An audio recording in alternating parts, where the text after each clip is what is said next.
Okay, I'm not sure what happened, but yeah, I'll start off with PDX snow drivers. I think our Canada bros will find this rather amusing how people drive in Portland when it snows because half of them are from California and it doesn't snow that much, but it does pretty much every year there, not where I live. But yeah, so here's Portland snow drivers and then Andrew Goss, Real Will of Money. Go on.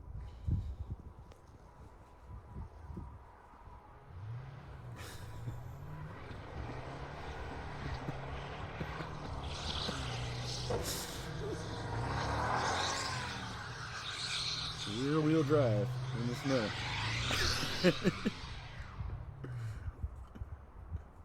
This is good. Like, okay, I'm glad I did like the other video fucked up because this guy's at least he's not getting hurt. Like the other one, the cars are getting smashed up and shit. Like you want to like find some weird shit.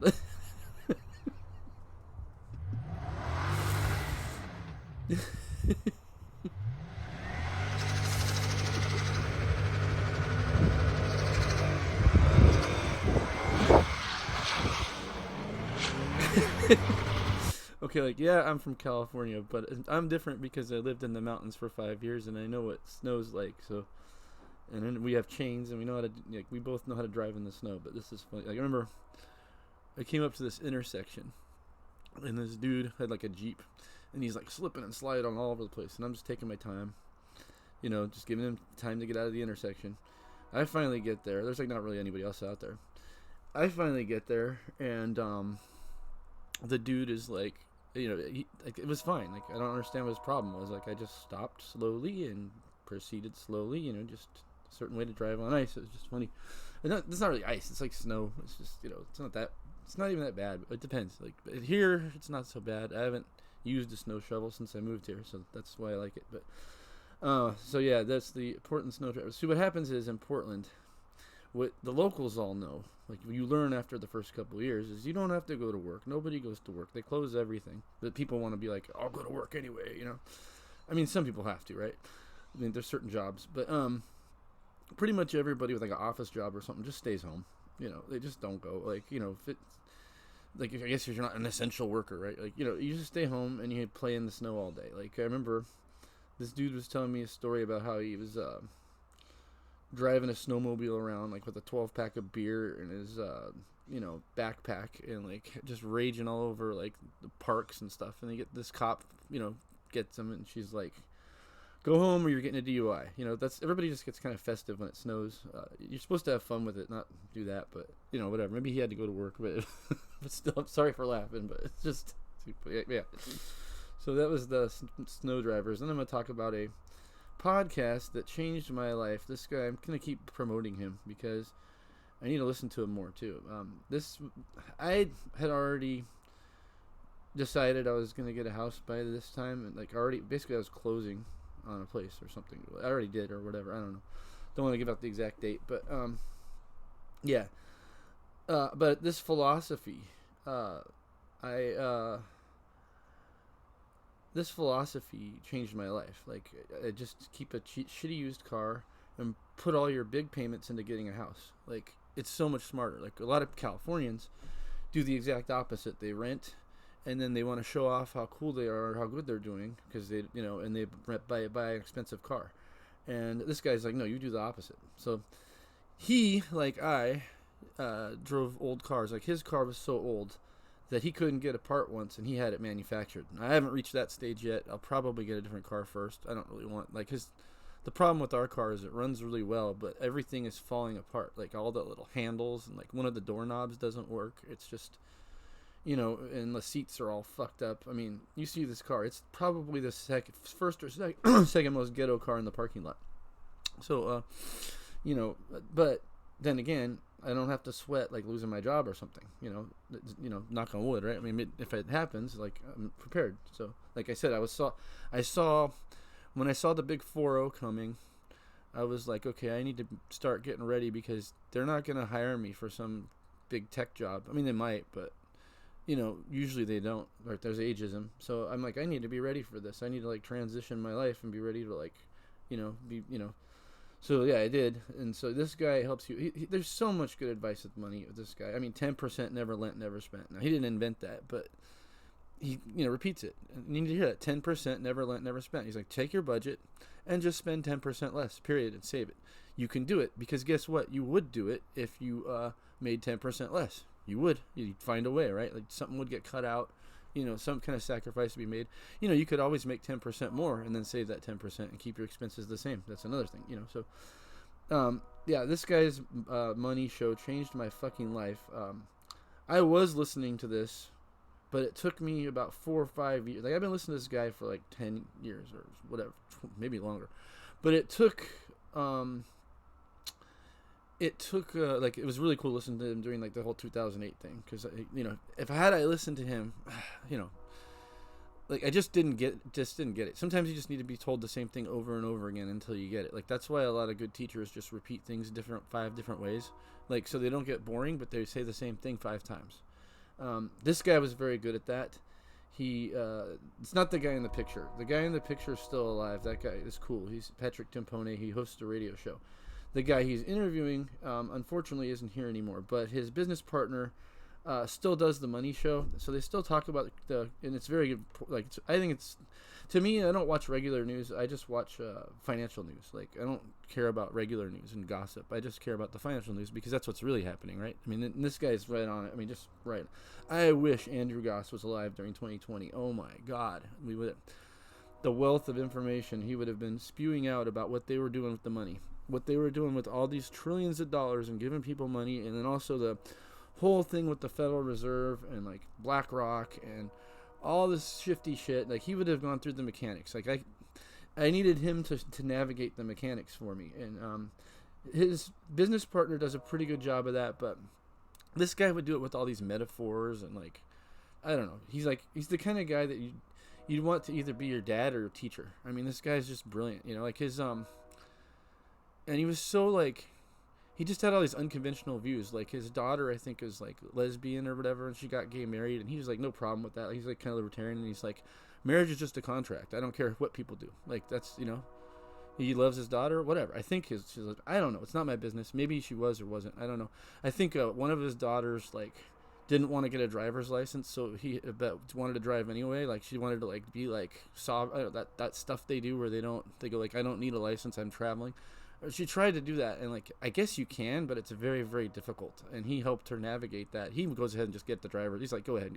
This guy's like, work with the system, don't fight it. Like use the system, don't fight it. Like that was his thing. Like he that was his thing. Like he said, you should pay as much taxes as you can. And I'm like, why? People are like, what? Like why would you? Well, he said, well, that's because what it gives you is documentable income that you can then show a bank, and then you can get loans to like own more property. It's like. He's like paying more taxes is actually. I mean, it's got a bad side, but it's got a good side. I mean, that's what he would like. He just had all these different ways of looking at things. I mean, his old shows.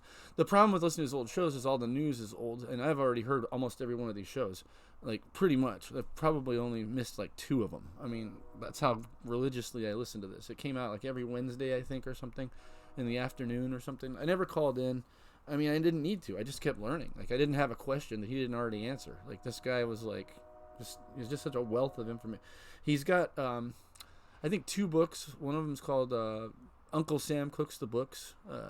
He was just talking about the bullshit accounting that our government does and how, and the stuff he went on TV and he was saying like the government prints, the Fed prints money or whatever, and like people would go, no, they don't. Like he got like he's on a major news channel, like and now they just admit it.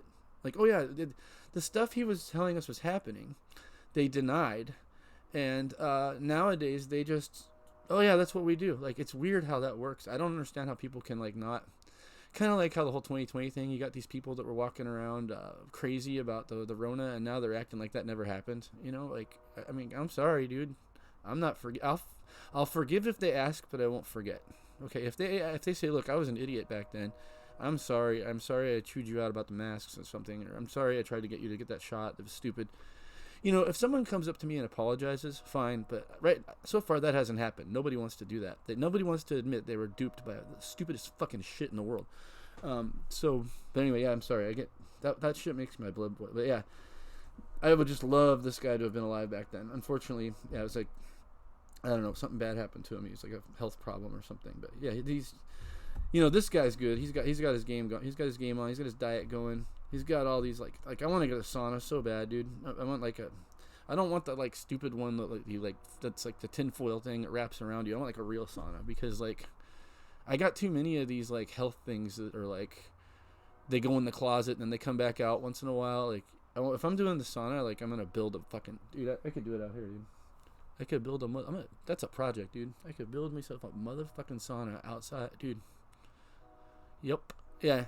But yeah, I mean, that shit's good for you. You like sweat out all your toxins and shit. Like there's just a wealth of information on this channel. Like reishi mushroom, I know all about. Like that, I'm sure that these supplements are kind of expensive, but I think they're quality. Like he works with quality folks. Some of this stuff is weird. Like I'm not sure how I feel about EMF protection. I just turn my shit off at night, and I don't have a lot of Wi-Fi around me, so like there's not a lot of it's kind of there's only like a couple houses nearby, so like I can see like one other guy's Wi-Fi from maybe two, but he'd probably let me use it too. Like what's this? I don't know what that is. Brown's gas. See, some of the stuff's weird. Some of the stuff's weird. Sulfur's not. That's a good one. I don't know. I don't want to go into talking about his products, but or they're not his products. This isn't Alex Jones. He promotes other people that have their own. Like, yeah, a shower filter. I've done that. That's a good idea. Like, you get a vitamin C infused shower filter, dude. Your skin will love you for that. There's so much cool shit. I don't know. I got pine pollen, whatever. Colostrum, excellent. It's the good stuff. I don't know if I don't. Okay, you should. I'm gonna say buy from him, I guess, right? But I'm very diverse in my sources of supplements. But yes, I do buy from his sources too to support his show, and I did donate again because like I learned so much from this guy. I mean, I don't know what these seed oils are. Turmeric doesn't work for me. It blows up my stomach, but some people it works for. Pearl powder, that would be interesting. I haven't tried that for teeth because I got some I could use some teeth help. Yeah, this is interesting guy. Richard, that's a financial channel. Yeah, and these guys, this Andrew Goss guy, they had a coin company. Now I'm not really into the whole numismatic thing, but they are. So they're like coin collectors. I just have like a little bit of silver and gold. I don't really like, personally, I don't think like you want to have like a ton of gold and silver because if like, the shit really goes down, and some people do, some people don't. Like my brother's a gold miner, and you'd think he has a bunch of gold, but no, he mines it and he sells it. Like he has a little bit, but he has like the amount he's allowed to keep or something tax wise. He, like me in 2011, dumped everything on like the local coin store because we knew it was up. He's like, I put that out of business, I think. Like we just dumped all our shit in 2011 because we're like, dude, this is ridiculous. Like gold's $2,000, silver's like $50. Like this is no, dude. We know what's up with the price. Like, it's not. It has the gold market is interesting. Like this is different though. You're buying things for their collector value, which is interesting. And there's always going to be people that want to buy those kinds of coins. And plus, I like sentimental years and stuff like that. Like I have a silver coin that I keep that has my great grandma's like birth year. She was born in 1899. So I actually talked to somebody born in the 1800s. I thought it was cool. So I kept that coin. Like I bought it at like for a ridiculous price, like a pawn shop or whatever, but I'm like, it's an 1899 freaking peace dollar, or I forget what it is. Not peace dollar. Peace dollars didn't exist yet. It was I don't know what they call it, but it was like a 50-cent piece or something. But yeah, so let's see what else. I don't know what this is. Probiotics though are good, obviously. I just drink kefir and eat sauerkraut. I need more sauerkraut. I can almost make it. I'm not stupid. Yeah, I don't know what these vegetable powders are. But anyway, this is a very good channel. I recommend it. There is kooky stuff on here, but that's what, if you want to explore everything, yeah, that's Andy Goss, man. That dude, I owe, he's not around, but I owe like half of my like well-being to that guy. Just like the peace of mind that I got from following his advice at the time I did. Like, I don't think this, by the way, you should just go run out and buy a house right now. I mean, in the long run it'll work, but that might be a real long run. So I would, if I was like renting right now and like thinking about buying a house, and particularly in the United States or wherever I am, West Coast, I would like rent as cheap as you can, comfortably, save as much as you can, get your credit as good as you can, and then just be like a snake waiting for the prey. Just wait. Wise as a serpent, gentle as a dove, it says in the Bible. Be wise, because like these interest rates are going to absolutely destroy the housing market. Now, I don't know if rates are going to come back down. I don't know if the whole system's going to collapse. Like, I can't predict the future, but I can't. I mean, the shit these guys pull blows my mind. Like in 2008, like we were like, that's the thing. Like this guy was going through the mechanics of it, and we were just all mind blown. Everybody who understood what was going on 2009, 2010, 2011, we were just mind blown that like they were able to pull that off without hyperinflation. So I don't know what they're gonna do next. I have a feeling though that they're out of bullets. Like the revolver's out of bullets. Like that. Like there's no more drinks. There's no more beer left in the fridge. I don't know. I mean, like that's a terrible feeling, by the way. So I have a feeling that that's where they're at. But I can't.